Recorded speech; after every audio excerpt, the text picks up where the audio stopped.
et il est détenteur du doctorat d'État depuis bien d'années et il a aussi obtenu le brevet de l'École nationale d'administration de Paris.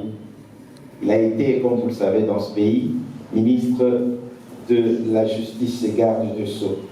Le professeur Luzo Lobambi est professeur d'université, pour ne pas me dire. Il a été conseiller spécial en matière de bonne gouvernance et lutte contre la corruption, le blanchiment de capitaux, le financement du terrorisme il y a très peu. Et là, il intervient ici avec nous comme expert dans la lutte contre la corruption et comme acteur de la bonne gouvernance pour qu'il nous donne son expérience et nous dise un mot sur cette thématique grandiose, les valeurs citoyennes et le déracinement de la corruption, qui sont des accélérateurs de l'émergence en République démocratique du Congo. Vous avez Alpha, je pense qu'il est intervenu en visioconférence avant. Club des intègres, corruption,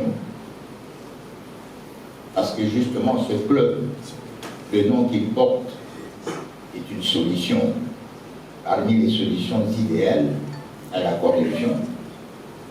Club des intègres, parce qu'effectivement, parmi les valeurs citoyennes, républicaines, qu'il faut cultiver et qui manque pour résoudre le problème de corruption, c'est l'intégrité. Contrairement à un exposé classique, j'aimerais indiquer que lors de mon séjour étudiant en France, où j'ai étudié, j'avais été marqué par une étude qui avait été menée par un centre de recherche. Et cette étude avait été partagée par toute la société française. C'est que l'étude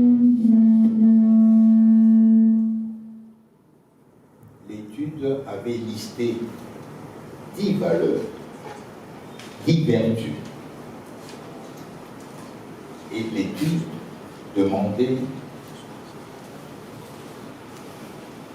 au peuple français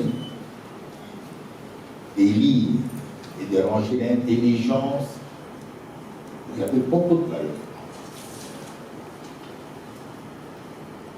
J'ai été frappé de constater la relation entre deux valeurs, entre l'intelligence et l'intégrité. La relation entre la sagesse et l'intelligence. J'ai noté que dans la notation, l'intégrité était au-dessus de l'intelligence. J'ai aussi noté que la sagesse était au-dessus de l'intelligence. Je m'adresse au monde universitaire. Enfin, nous passons à côté des choses simples. Le paradoxe, c'est comment dans notre pays, il y a 50 ans, il y a 60 ans, le pays devenait indépendant, il y avait moins d'intellectuels qu'aujourd'hui. Le pays allait mieux. Aujourd'hui, on a beaucoup plus d'intellectuels. Le pays va moins bien qu'il n'allait à l'époque où il avait très peu d'intellectuels. Question, est-ce l'intelligence grandissante qui a détruit le bien-être du pays? Si on faisait une relation de mathématiques sociales, on se poserait bien la question, la relation très valable des deux variables, dépendantes et indépendantes.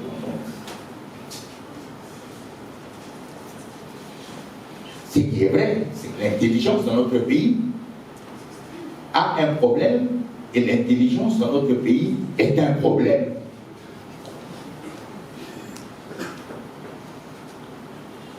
Aujourd'hui, est-ce qu'on peut considérer que ce sont les pousse-pousseurs que nous connaissons, qui ont détruit le pays. Est-ce qu'on peut considérer que ce sont les musiciens qui ont détruit le pays, ou indirectement? Non. Mais les musiciens n'ont pas la signature. Les pousse-pousseurs n'ont pas la signature. Ce sont les intellectuels qui avons détruit. C'est nous, les intellectuels, qui avons détruit le pays. Moralité, je suis venu montrer que si on est intellectuel, mais on n'est pas intègre, on n'est pas sage, mais si on n'est pas intègre, on devient un danger public. On ressemble exactement à un militaire à qui on a mis une arme pour protéger les citoyens, qui à son tour se sert de cette arme pour rançonner les citoyens. Il devient un danger public. Et c'est cela la négligence. Parce qu'en fait, je ne suis pas venu faire un discours politique. D'ailleurs, j'insiste, je m'adresse à un monde universitaire. Je veux un discours impersonnel. S'il y a une question, j'évite les questions personnalisées concernant X, Y, Z personnes. Par rapport à la corruption, ça ne m'intéresse pas, c'est une distraction. Parce que la corruption a été définie par mes étudiants, mes prédécesseurs aussi. J'étais content d'entendre ces définitions. Mais sortons du cadre intellectuel. Allons dans le cadre sociologique, pratique de la vie. Qui n'a jamais dîné avec la corruption dans cette salle? Puis de l'intérêt personnel contre la satisfaction de l'intérêt général. Il y a plusieurs définitions. La loi congolaise elle-même, depuis le code pénal du 5 janvier 1940, combien d'années? 1940, 2022, 82 ans. Ce code parle de la corruption. Ce code parle aussi de certaines infractions où on appelle des crimes de trépaquet.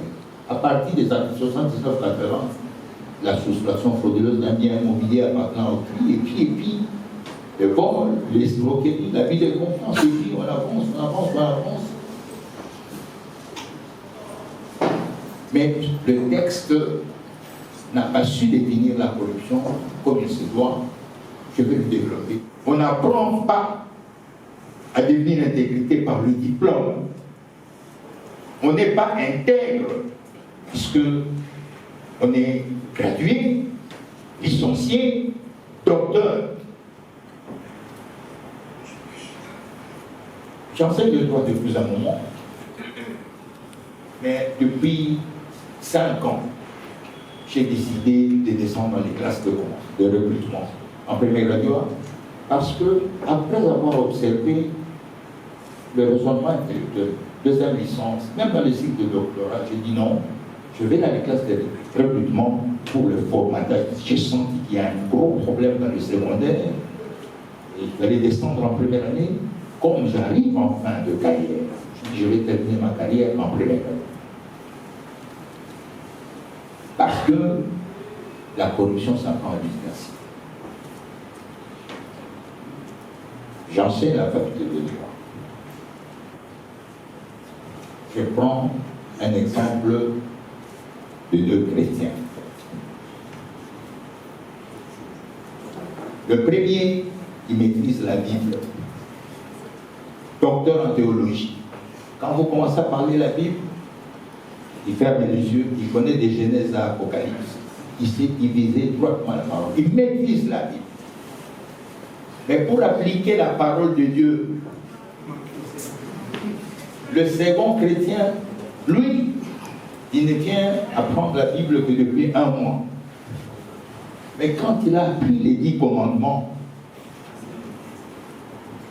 à peine commencer à prendre la Bible, mais qui respecte le commandement, qui est le vrai chrétien. C'est l'ancien ou le nouveau? Le nouveau. C'est pourquoi je dis aux étudiants en droit et à tous les intellectuels, connaître le droit, c'est une chose. Croire au droit, c'est une autre chose. À la faculté, nous apprenons aux étudiants de connaître le droit. Quels sont les textes, quels sont les principes de raisonnement juridique. Mais pour croire au droit, c'est une autre démarche. Connaître, oui, première graduat, deuxième année, troisième année, dans chaque examen, l'étudiant est intelligent. On pose des questions, il répond. Est-ce qu'il croit au droit? Voilà pourquoi on peut être gradué en droit. On est délinquant, on est menteur, on est voleur. On peut être licencié en droit, on est menteur. On peut être docteur en droit, professeur, on est menteur. Parce qu'on connaît le droit, mais on ne croit pas au droit. Mais on peut être en premier graduat, juste après un semestre du cours, introduction générale au droit, le droit constitutionnel, juste les principes de droit. Quand on rentre dans les quartiers, les mamans vont dire, moi, Nana, depuis à l'université, a changé. Ça signifie que vous êtes en premier graduat. Mais puisque vous croyez au droit, votre attitude change. Vous voulez aller à la faculté, vous n'avez pas de transport, vous allez au petit du coin, le cambiste, prêtez-moi de l'argent, je vais payer à mon retour de la faculté. Vous retournez à 17h, vous le voyez, il est toujours au coin. Vous parlez de la ligne 11, la ligne 11. Pourquoi la ligne 11? Pourquoi pas la ligne 10? Oh non, c'est parce qu'on marche. On n'a pas de quoi prendre le transport, c'est pourquoi on appelle ça la ligne 11. Je dis oui, mais pourquoi le chiffre 11? C'est bien ça. Moi j'explique, je dis, c'est nous qui avons créé la ligne 11. Pourquoi nous avons créé la ligne 11? Parce que nous étudions à l'université de Kinshasa. Parmi nous, il y avait des gens qui habitaient Lemba, d'autres partout, Kili. En tout cas, Nicolé, c'était trop loin. Mais, qu'est-ce qui se passait le matin?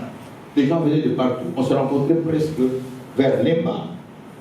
On partait de Lemba, terminus, on traverse le camp Ex-Lovanium, on monte à la cité Salombo, on marche après la cité Salombo, Livoulou, Intendance, et puis on monte à l'université. À l'aller comme au retour. Mais nos amis, eux qui avaient quelque chose, ils prenaient les taxis, ils prenaient les bus. Alors le bus qui venait au campus partait de Pont-Cassap. Ce bus-là, d'ailleurs, c'était presque la dernière ligne de Sotras à l'époque. C'était la ligne 10. Donc, dans la ville de Kinshasa, la compagnie de transport, Jean Transport de l'époque, avait 10 lignes de bus. Donc, la dernière ligne, ça faisait Pont-Cassap jusqu'à Kimwenza. Ça traversait l'université de Kinshasa. Ici, où Matete, c'était la ligne 5, je me rappelle très bien. Et donc, la dernière ligne de bus, c'était la ligne 10. Comme nous, on avait créé notre ligne à pied, et le dernier chiffre était 10, on a baptisé notre ligne 11. C'est ça l'origine de la ligne, de la ligne 11. On l'a fait. On était étudiants. On était venus, c'est qu'on était venus. Chers amis, chers intellectuels, de rendre le problème à la racine. Parce que les intellectuels, il n'y a pas d'une autre façon de parler aux intellectuels. Notre intelligence là nous a fait penser que lorsque nous sommes intelligents, nous maîtrisons tout. Nous sommes l'égal de Dieu. La conséquence, c'est que notre intelligence nous a amené dans l'arrogance, le manque de simplicité, le manque d'humilité, L'intellectuel n'est pas humble. L'intellectuel est arrogant. Je suis licencié. Je suis docteur. Je suis. Où est-ce que nous avons amené le pays? Où est-ce que nous avons amené le pays? Alors nous sommes des intellectuels. Ce n'est pas pour rien que quand on était jeune, enfant, on nous a dit les tonneaux vides font beaucoup de l'eau. Est-ce que si vous prenez un tonneau, vous remplissez de l'eau? Vous le remplissez de l'eau. Vous le laissez couler, est-ce qu'il fait de bruit? Non. Donc un intellectuel qui est plein, en principe, quand on dit ne fait pas de bruit, ça signifie qu'il est humble.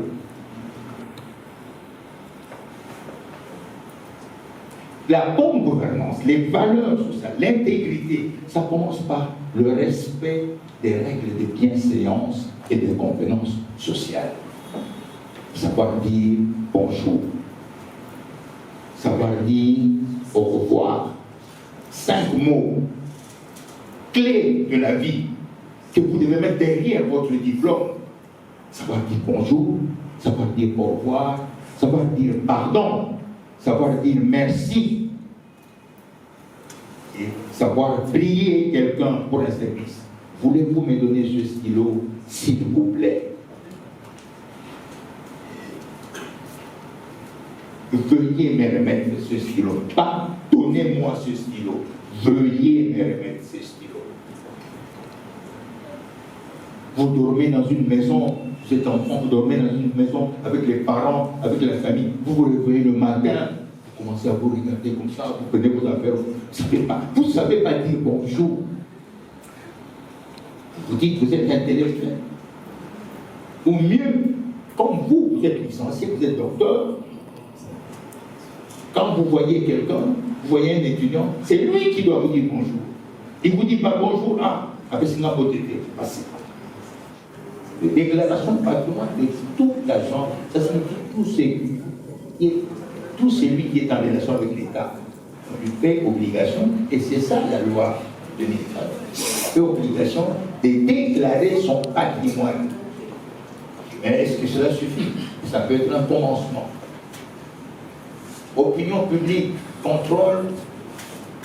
Si vous prenez la conscience de tout notre peuple n'aime pas la corruption parce que la première victime de la corruption, c'est la population. La population ne peut pas. Alors maintenant, vous parlez de comment renforcer le système de contrôle par rapport à l'opinion. Moi, je demande simplement à chaque Congolais de devenir intègre.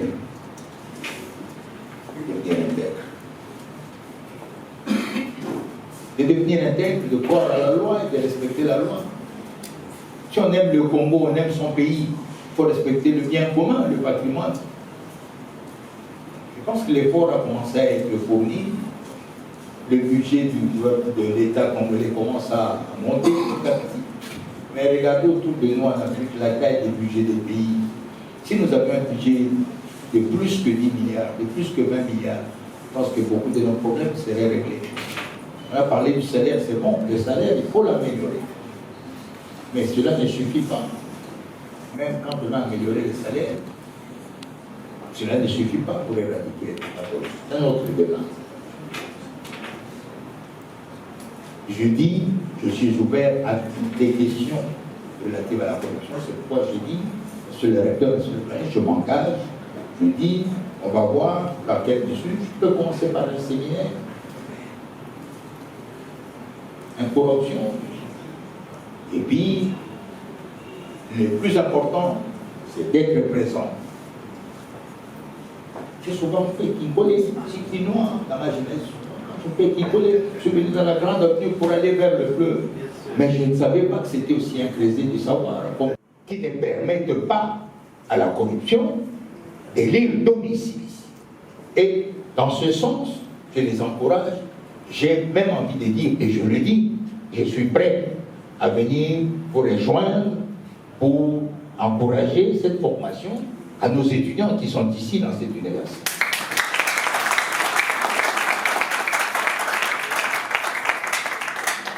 Parce que, une autre question, opinion publique congolaise, comment renforcer le contrôle?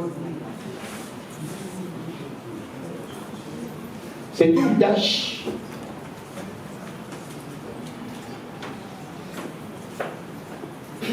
qui relève du devoir d'État.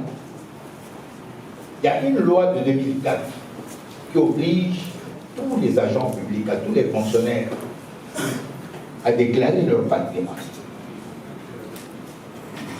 Tous les fonctionnaires de l'État, une loi de 2004 les oblige à déclarer leur patrimoine. Mais la meilleure prévention qui manque dans notre pays, c'est la sanction. J'aimerais conclure un peu pour dire que je remercie M. le recteur pour m'avoir invité. Je fais face à d'autres obligations qui font que je ne puisse pas rester longtemps, sauf s'il y a une ou deux questions à faire. Mais j'aimerais rassurer la jeunesse. Quelqu'un est passé ici, il a dit non, la génération de nos parents a échoué. Ce jeune homme a raison. Nous, on a échoué. Mais vous êtes menacés, vous-même, dans votre génération, d'échouer. Pourquoi nous avons échoué? Parce que lorsque nous avons été aux études, en première année, moi j'étais logé, en première graduat, j'étais nourri à l'État, en première graduat, j'avais même la bourse qu'on me payait en tant qu'étudiant. C'était bien. J'ai fini les études avant les sous gratuits. Maintenant, si nous ne savons pas vous donner, c'est que nous avons les sous. En grande partie, à cause de la corruption, de la destruction de l'appareil de l'État. Vous, maintenant, qui n'avez déjà pas ce que nous avions quand vous étiez étudiants. Si vous ne vous redressez pas, quel sort pour vos enfants?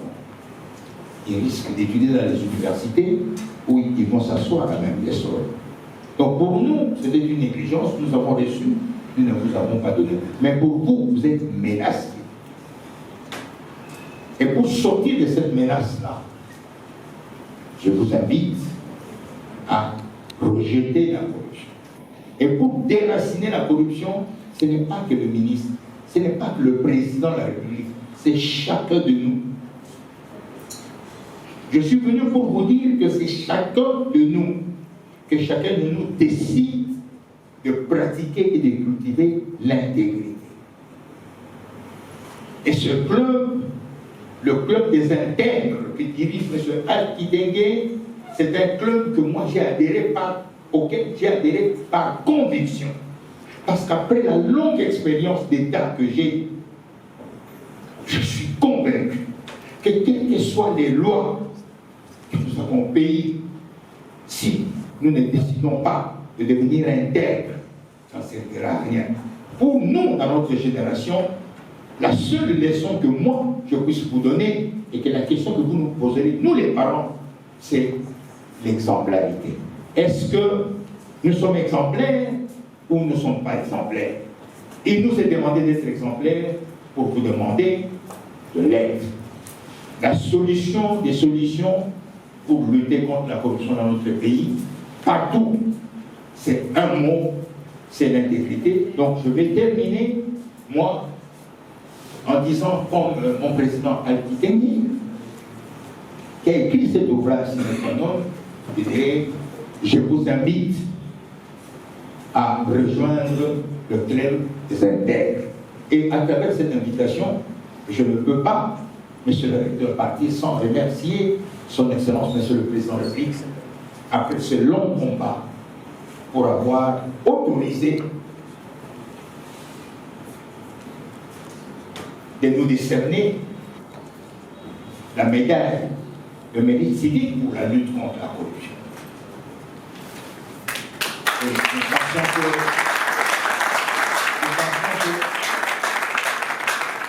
vous ne pouvez pas imaginer le nombre de frustrations Cette médaille, ce n'est pas de l'argent, mais c'est un grand réconfort moral. Et si je suis venu, je suis parti de l'hôtel Pullman, du Grand Hôtel, où c'était une grande conférence sur la justice transitionnelle. C'est pourquoi je vous ai dit, monsieur le recteur, pour la lutte contre la corruption et pour parler à ma jeunesse, je peux me déplacer. Parce que 5 minutes de vérité valent mieux parfois que toute une vie de mensonges. Merci.